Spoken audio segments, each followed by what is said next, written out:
So I'm always trying to decide what topics to talk about. I do realize that food is one of the biggest issues with so many people. So talking about like diet hacks, food hacks, all that stuff I can do, but I'm not sure what type of hacks you'd want me to talk about. I've sort of done ones to help you when you're at home and ones to help you when you're shopping. So if there's anything else you want me to cover with anything to do with food, let me know.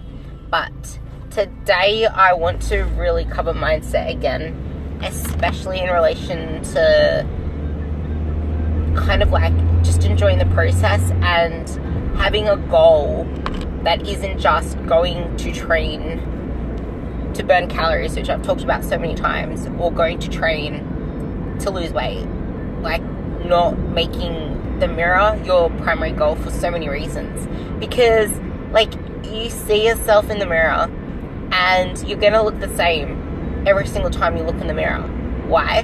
Because you're so adjusted to seeing yourself.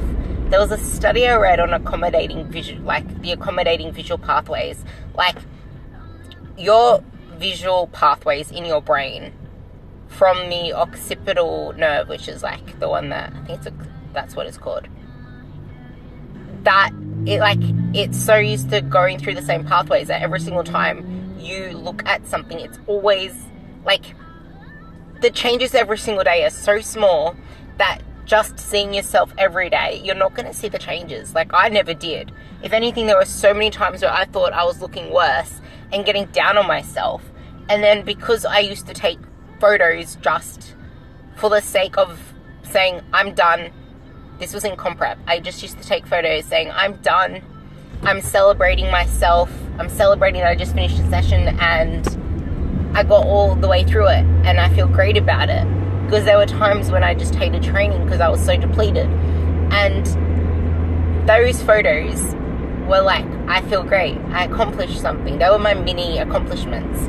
And then looking back over them, I could actually see when I compared like 3 months apart, 4 months apart, just how great those changes were.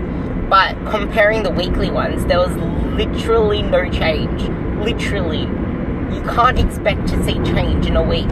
Sometimes you can't even expect to see it in a month. There are some people that take ages to respond.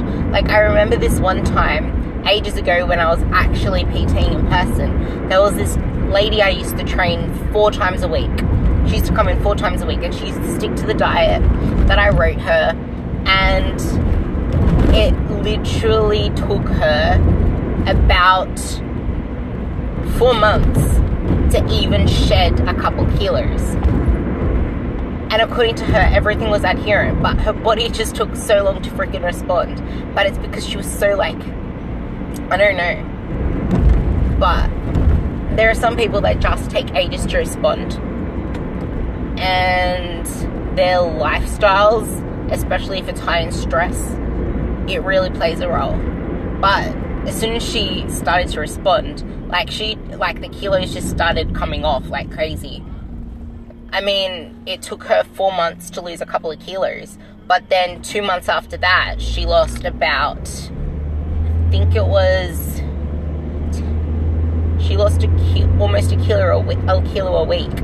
So she lost 8 kilos in those 2 months. But back to what I was saying, you have accommodating visual pathways. So every single time you go into train, have a focus on being so enthusiastic about improving your weaknesses. Like, for example, my squats are shit.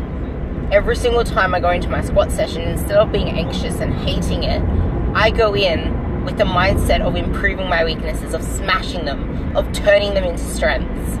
So if you can adopt that mindset of like filming your lifts, even just for your own eyes, because you'll be so surprised how your lifts actually look when you watch them over. So do that. Watch them over. Have, like, even if it's not just the focus of turning your weaknesses into strengths in form of like technique and stuff, like even the best lifters say that there's always something to improve on, because there is. You can always make something more efficient, more like something stronger.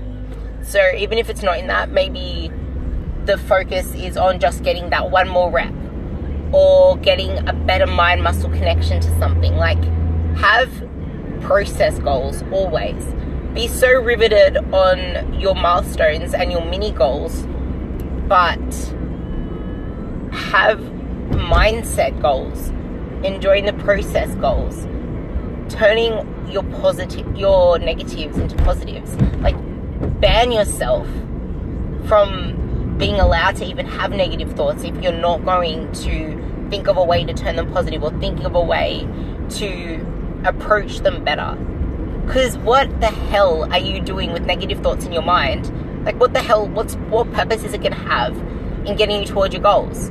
Stop feeling sorry for yourself. Like, seriously. It's tough love, but you need to stop feeling sorry for yourself, because that does nothing. It does not invoke any action. The only reason that you can allow yourself to feel sorry for yourself is if you're going to get a journal out or get something out and adopt a plan to make the situation better, to make yourself stronger in the mindset, to figure out ways to approach any situation with a mindset of turning that into a strength, turning that into a more positive, like, just turning it around, really. Because inaction breeds anxiety. It breeds needless worry. If you're not going to act on something, it's all staying in your head as stress, as anxiety, as wondering if you're good enough, wondering if, like, literally, it's just your mind wondering everything. Like, your brain's on overdrive. You need to unfuck your brain, quite literally. And you can't do that without action, without planning, without putting the bricks into the pathway so that you can walk on it and actually do your journey. So think of it that way. Be toothpaste, don't be Listerine. Be diesel, don't be bloody E10, because there's too much crap in that petrol.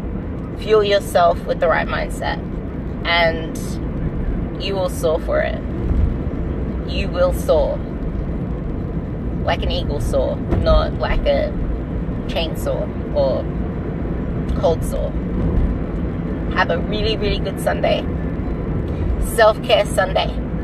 And do something today that is going to take you closer to your goals, and that is going to start your week off on the right foot, because that's what Sundays are for.